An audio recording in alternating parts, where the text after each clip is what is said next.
So we have a motto, in the Chinatown movement, we're here to fight the things that our community doesn't want, and we're here to build the things that our community does need. I'm Emily Holloway, and you're listening to UAR Remixed, a podcast companion to the journal Urban Affairs Review. You just heard from Mohan Seshadri, the executive director of the Asian American Community Fund of Pennsylvania. In this episode, part 3 of a 4-part miniseries on the abandoned Philadelphia 76ers Arena project, we'll be speaking with organizers and activists from 2 coalitions that emerged as key voices of opposition to the arena plan, Chinatown and the Philadelphia medical community. Chinatown has a long legacy of fighting back against development and displacement, and the neighborhood's roots in center cities stretch back over 100 years and are connected to long-standing historical and global dynamics of discrimination, migration, and diasporic connections. Here's Mohan again. So we're talking about around a 150-year-old community that was likely founded by Chinese Americans and Chinese immigrant workers fleeing from the West Coast and from indescribably horrific anti-Asian violence, especially in the 1870s.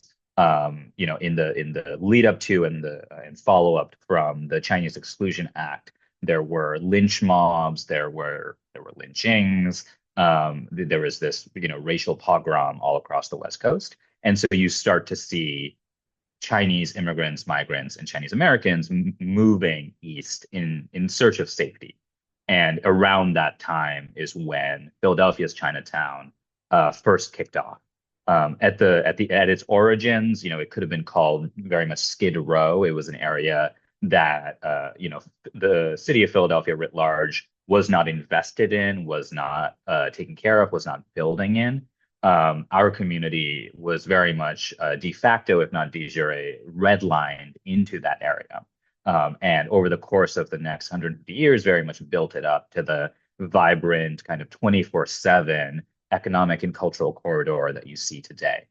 For the last 75 or so of the 150-year-old history, it's been under attack by various different forces, including the city, government, developers, private equity, etc. Starting especially in the 1970s, which was the most kind of graphic and beyond the pale example of the multiple attacks on Chinatown with the Vine Street Expressway, which was intended to connect Center City with the suburbs and make it easier for folks in the Philly suburbs in New Jersey to get into Center City by not just bisecting Chinatown, but destroying the food bank, one, if not multiple churches, a school that the Chinese Christian Church ran, affordable housing for elders. And that was really the moment after multiple decades of kind of having to take it on the chin due to a lack of power and a lack of access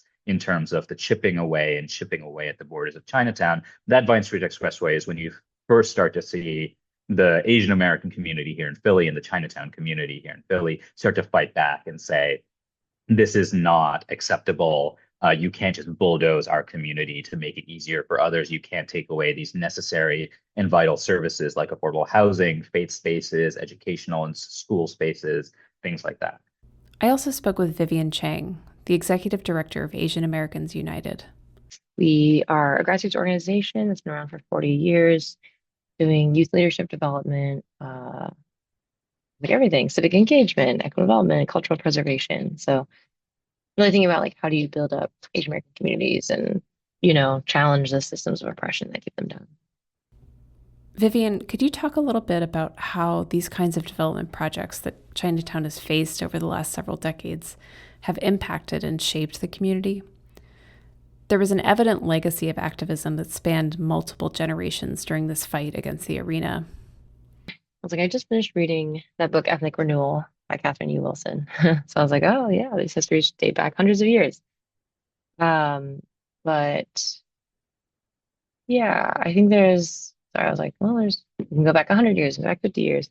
But basically it's for our Chinatown, we have stayed in the same place. And that's really powerful. That's something we've learned in this fight. A lot of communities, not just Chinatowns, but once you get displaced, you lose community leaders, you lose the youth, you lose all these connections, and then it becomes inevitable. Oh, they're gonna do it again. Oh, well, we should like fight back, but can we win? Whereas here in Philadelphia, like we still have the same people who fought the Vine Street Expressway, which came in, but it was like, reduced from the original size, delayed for many years, and they protected Holy Redeemer's Church and School. Um, so there's a lot where it's like, we can do this. And it's like, yes, we went up against three billionaires, multi-billionaires, but there is this like resilience that's unique to our Chinatown. And, like it's kind of wild to think about it because some folks I'm thinking of like Mary Yi, she was part of the Yellow Seeds. I mean, one of the founding members of the Yellow Seeds, and like they were fighting off the Vine Street Expressway in the 60s to 80s.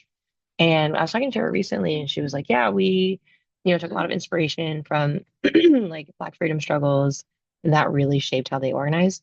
And they didn't really have a generation above them because Chinese people were not allowed in this country. A lot of them were deported around like the all the communist fervor.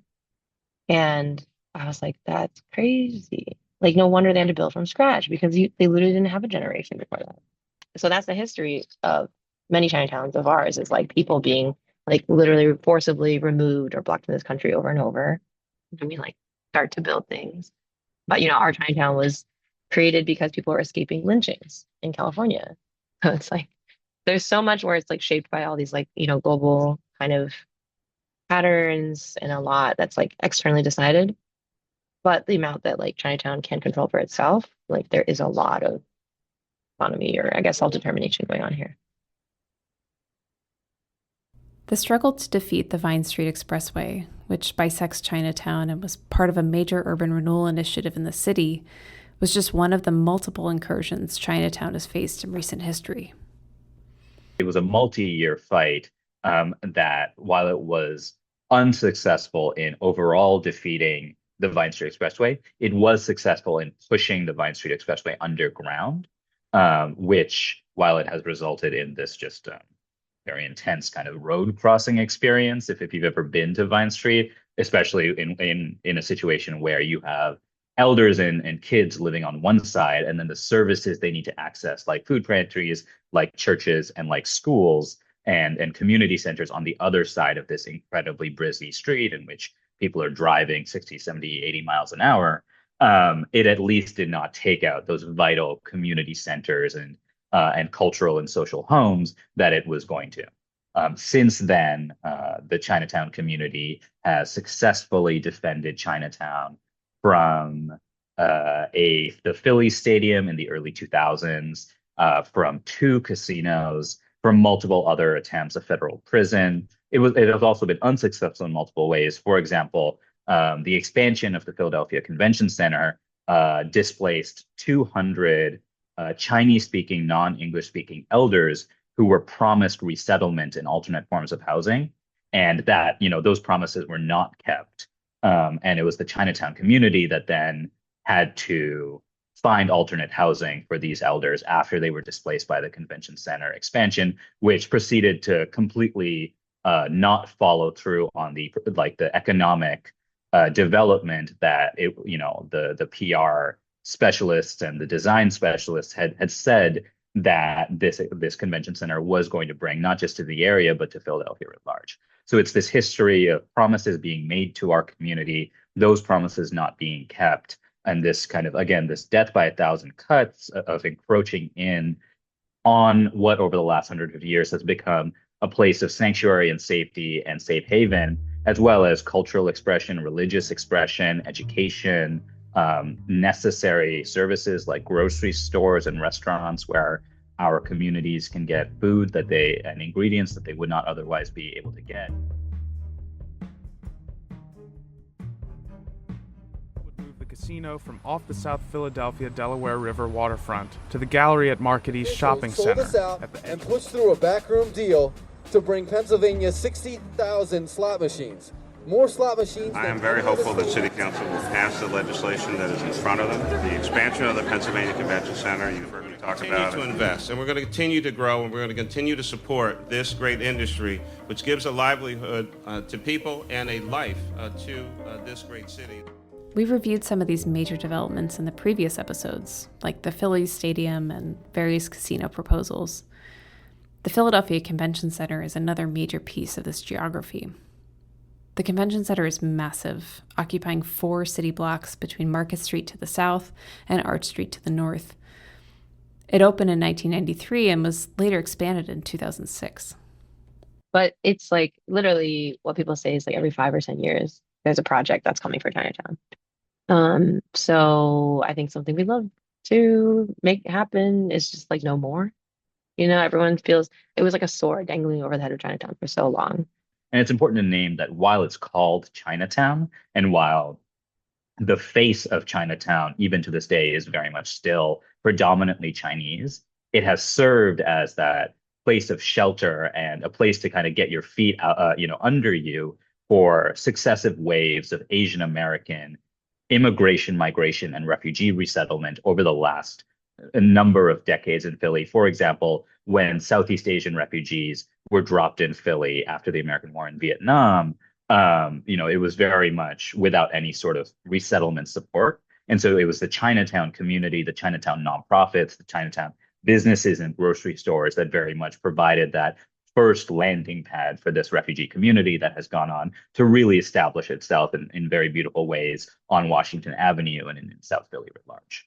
So we have a motto, in the Chinatown movement, we're here to fight the things that our community doesn't want, and we're here to build the things that our community does need.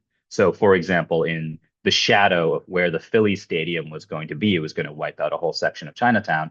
The community has built a nationally ranked blue ribbon charter school for non-English speaking students who are not getting served by the Philadelphia School District. And I want to say, this is, of course, a multiracial group of young people, not just Asian American group that is being deeply underserved by the current school system.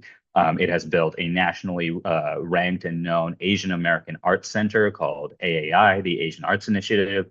It has built the Hoyu Cultural and Community Center, which is allows for and facilitates the only celebration of its kind in all of North America for the Hoyu Chinese community. This is an ethnic community within China specifically. And so every year, thousands and thousands and thousands of members of this community from Canada, from Mexico, from all across the US come to Philly, invest in the local economy, get a cheesesteak, go to a ball game, and also celebrate this one festival that is not celebrated anywhere else in North America. Back here, droves of people descended upon Philadelphia's Chinatown today for the first citywide No Arena March. This massive group of people is against the proposed 76ers arena that would go up just adjacent to the 150. Hundreds made their way through the streets of Center City to oppose 76th Place. The proposed arena, they believe, will hurt the Chinatown neighborhood.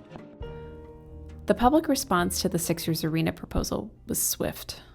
Much of that momentum came from the immediate action in Chinatown.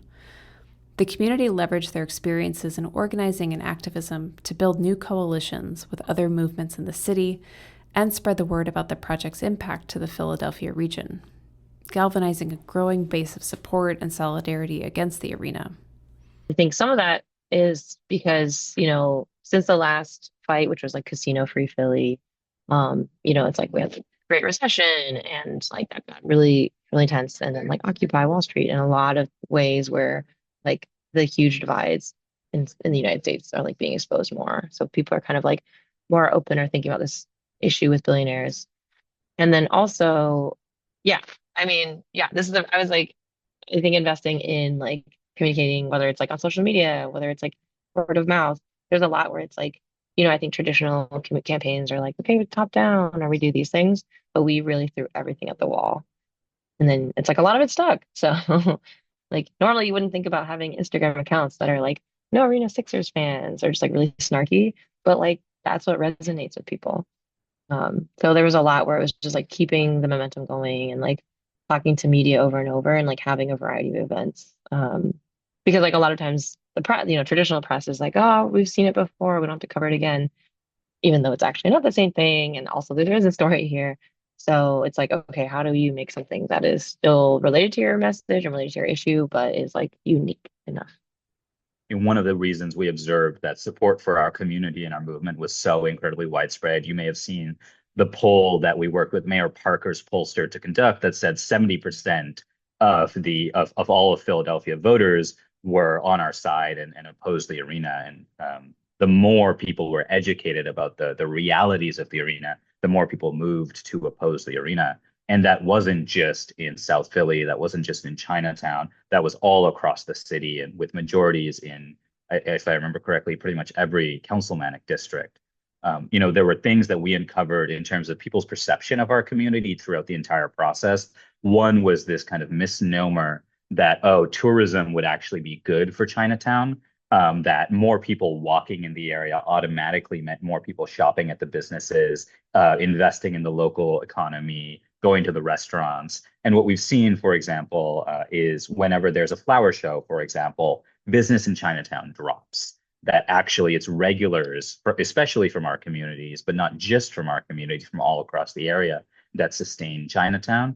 And rather than these one-off kind of folks who are coming in for a big event nearby, especially a big event that is not culturally connected to the community, and that when it's harder to get in and out of the area because there's no parking, because there's bumper to bumper traffic, that regulars who sustain Chinatown economically actually know they're not going to be able to get in and out easily on a Sunday. And so they're not even going to try and they're going to go somewhere else. So certainly, there wasn't, for example, a really broad and sustained effort to get folks from the suburbs weighing in on this issue because it's a Philadelphia issue. We worked predominantly with Philadelphians in terms of folks who are engaging in organizing and advocacy from all across Philly, but in Philly specifically. But we certainly heard from communities all across both Philly and the broader area of Southern New Jersey, Montgomery County, Bucks County, that they were paying attention and that they were on our side because they knew how vital Chinatown is. They knew how unique Chinatown is.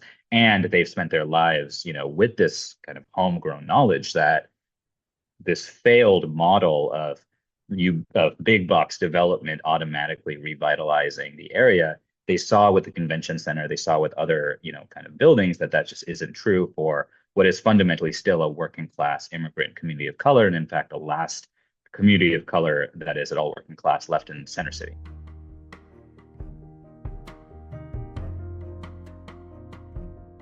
The coalition expanded across neighborhood boundaries and even county lines. Within the Market East section of Center City, among the communities that would be most directly impacted by the construction and opening of an arena were 4 primary groups: Chinatown, the Gayborhood, Philly's historical LGBTQ community, and the Washington Square East community, along with medical professionals. Remember, Jefferson Hospital is located just a few short blocks from Market East. The proposed arena would basically stand between highway access on the Vine Street Expressway, the short interstate that cuts under Chinatown and connects I-95 to the west side of the city and the Turnpike. Game day traffic wouldn't just be a problem for Chinatown residents and businesses. It would stall emergency vehicles trying to get to Jefferson's Trauma Center. This is simply a bad idea, and there's one reason: gridlock.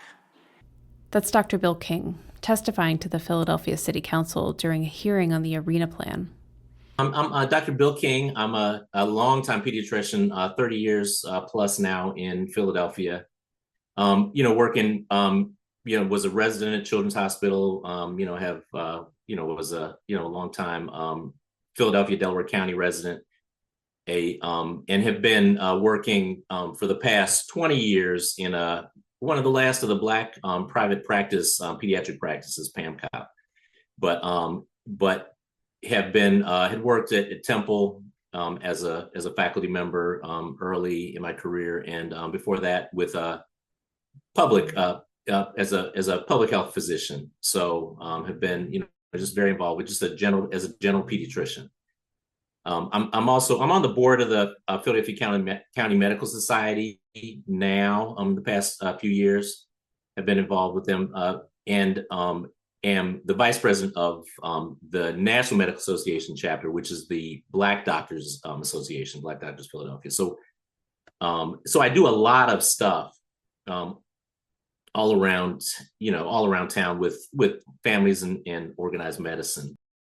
Thank you for joining us, Dr. King. Can you talk about how you got involved in this work around the Sixers arena? How did you come into contact with the No Arena Philly groups at the beginning? Well, that totally serendipity. As an undergrad at Stanford, I was very involved with the Western Civ movement, the movement to diversity in the curriculum and all stuff.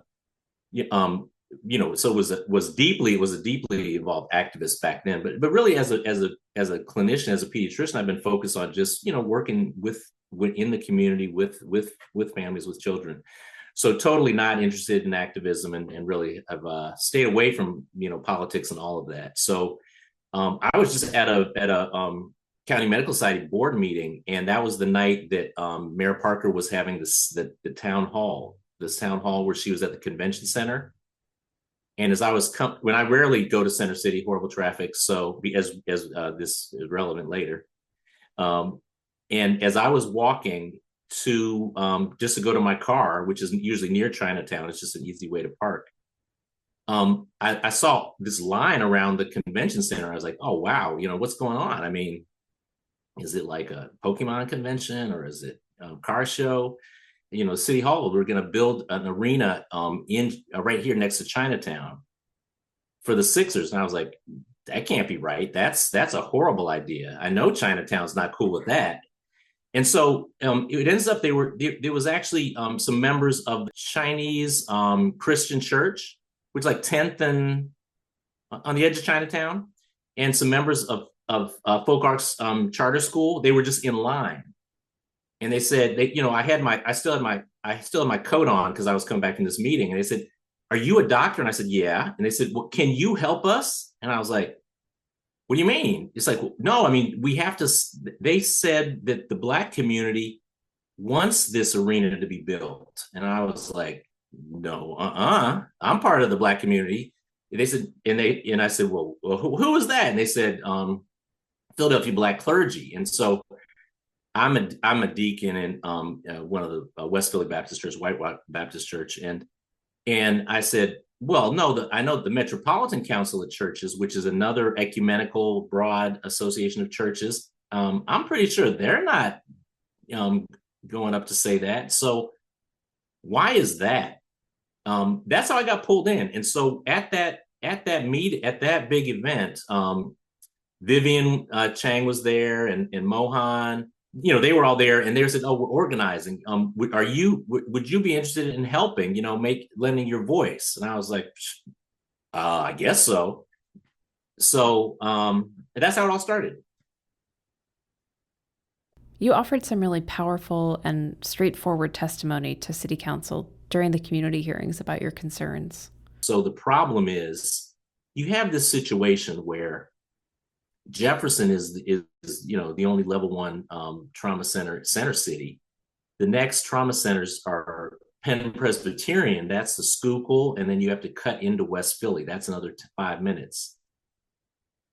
Temple, you got to go all the way down Broad Street, light and sirens on the street, and then Pennsylvania Hospital is the maternity, one of the big maternity hospitals. And when you come off of 676 and you have to go into either Jefferson or to Pennsylvania Hospital, you have to have perfect traffic. Open, it has to be open streets, red lights, all changing for you. And even with lights and sirens, it's a rough 10 minutes through the city street slog. If you have, when you just did the math, it was impossible. It was 100 days, 100 nights a year, many weekends. This gigantic arena, tens of thousands of people all letting out, and the parking plan, the traffic plan, clearly they were not worried about it. And the problem is, Philly is a choke point city like any major city. And part of the thing that's obvious when you're doing city planning is, I said it when I talked to city council, is don't put the main trauma center, the main hospital in an inaccessible, gridlocky place. You don't put it in Madison Square Garden. You don't put the main vibe in where there's no access by any form of transit except lights and sirens. Then you need what, helicopters? No, impossible. So you need them. Usually it's on the periphery of the major entry point. So it's going to be, like the South Philly Sports Center. That is a perfect no gridlock place. All the bridges, 2 different freeways, and not a lot of center city traffic. So that is the ideal place to put a sports center. And you can't put a giant gridlocking facility next to your only access point for people who only have 10 or 15 minutes to live. And so it was just this absolutely outrageous, not thought through, and clearly money was motivating it. But I don't, I'm a big fan of people, making decisions based on using resources in a city in a way that helps the economy, but it's just like putting an incinerator next to a daycare. It's just some industries don't go with some industries. A uranium mine next to the swim club. But an arena next to a trauma center within like 5 blocks, where you just, if you look at our city, we just have this one access point, and you were going to choke it off the vine. You put this giant gridlock machine. And I was incensed at the idea scientifically.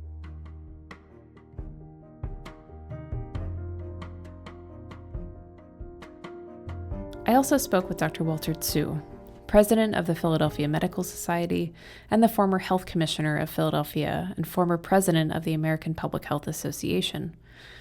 Dr. Tsu, how did you get involved in the No Arena Coalition? When I heard about it, I was really quite alarmed, and I joined a lot of people who I knew active in the Chinatown community and say, listen, I want to be part of this. I think it's just, I'm not even wearing my medical hat. I'm just saying, as a pure person who cares about Philadelphia, I thought it was a very bad idea. Well, the emergency room for Jefferson Hospital is 3 blocks away from the proposed arena along 10th Street. 10th Street in Philadelphia, as you know, has sort of parking on one side, and then there's just 2 little lanes that people can go down.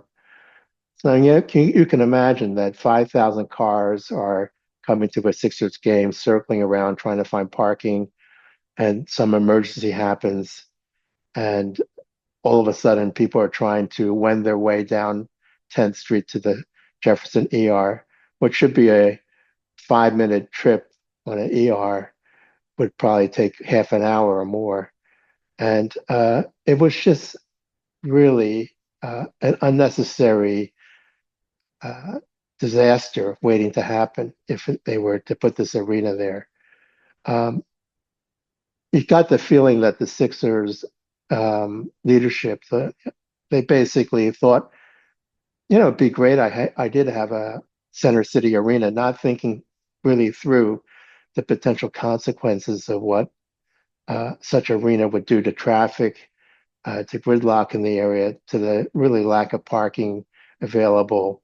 And then, of course, it would actually be quite detrimental to the businesses in Chinatown. Right now, at least you can find a parking area around Chinatown and go to your favorite restaurant. But if they were to actually take up all the spots for the Sixers fans, there would be no parking to go to any of the businesses in Chinatown.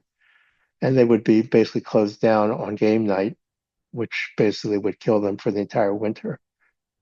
So for lots and lots of reasons, it was a very bad idea to put it in Center City.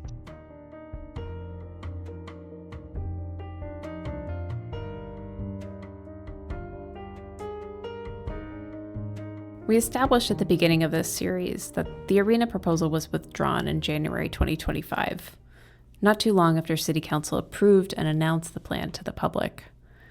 The Sixers would stay in South Philly in partnership with Comcast and build a new arena in the same sports district complex.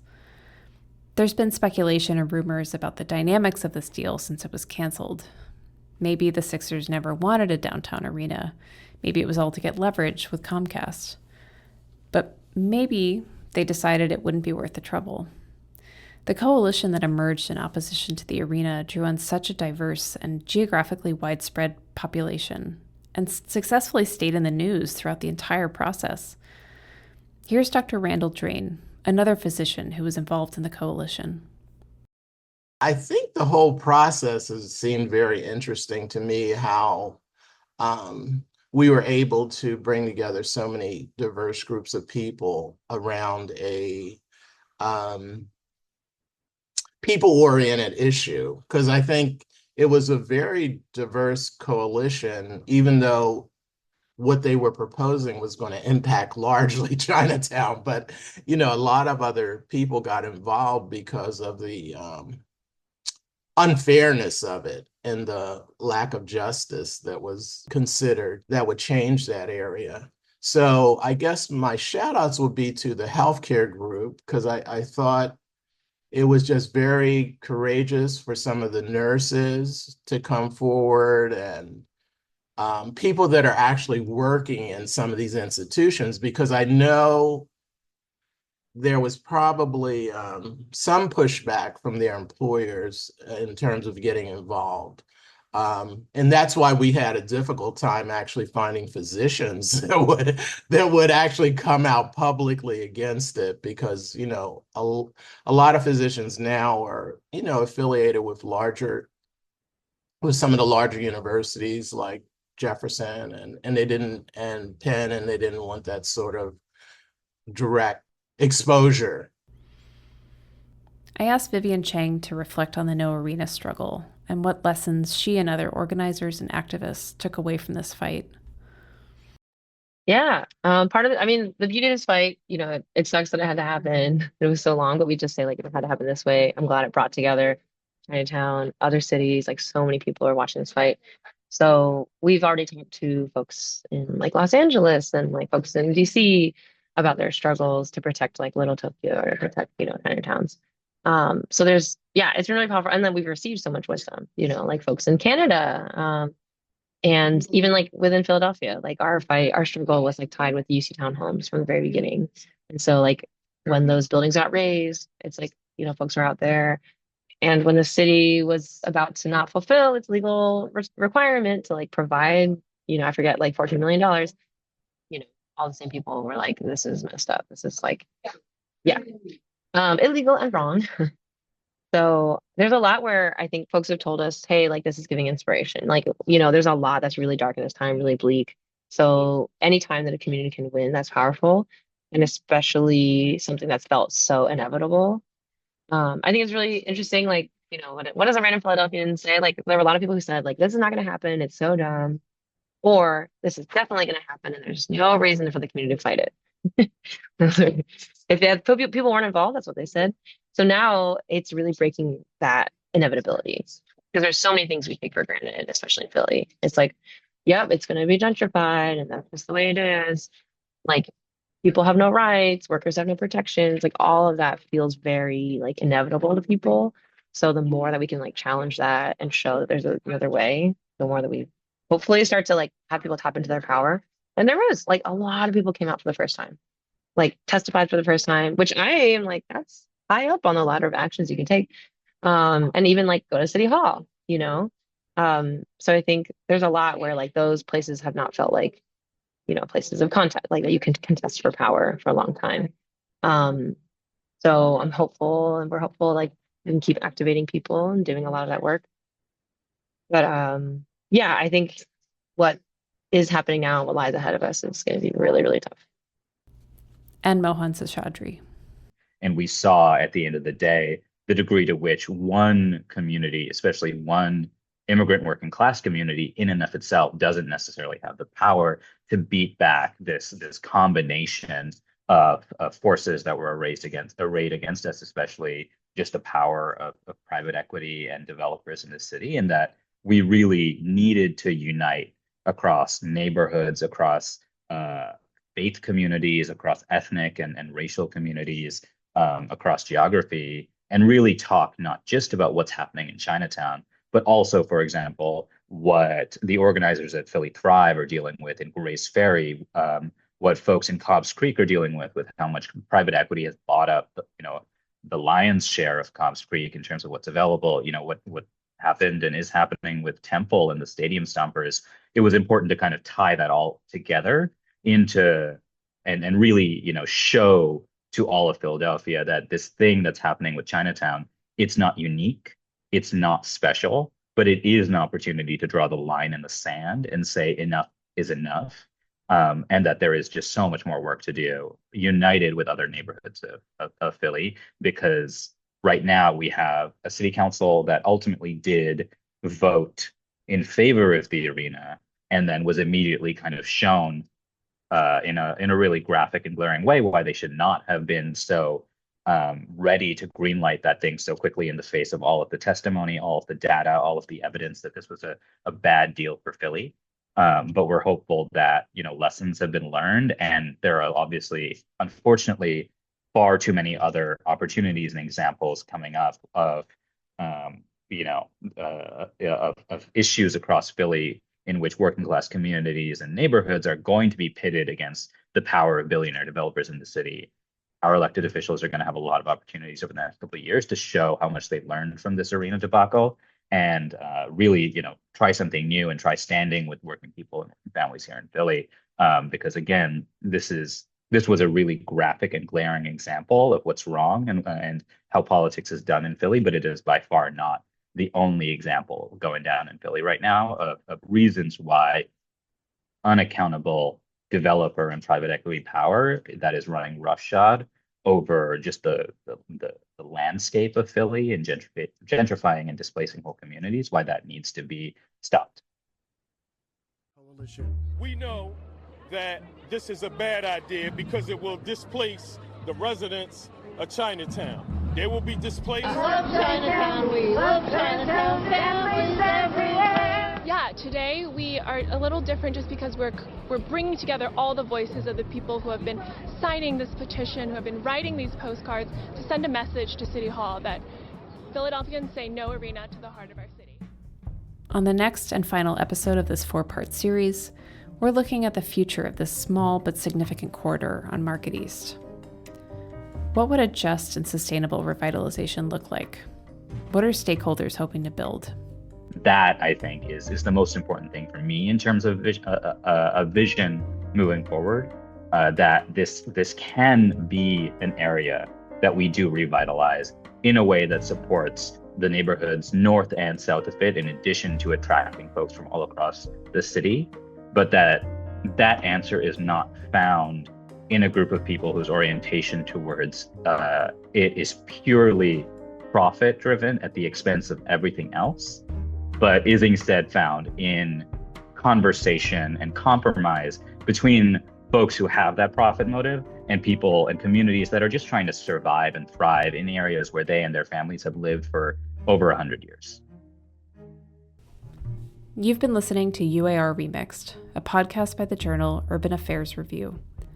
Special thanks to Drexel University and the editors at UAR. Music is by Blue Dot Sessions. This show was mixed and produced by Aidan McLaughlin and written and produced by me, Emily Holloway. You can find us on Blue Sky at urbanaffairsreview.bluesky.social for updates on the journal and the show. Please rate, review, and subscribe on Apple, Spotify, or wherever you get your podcasts.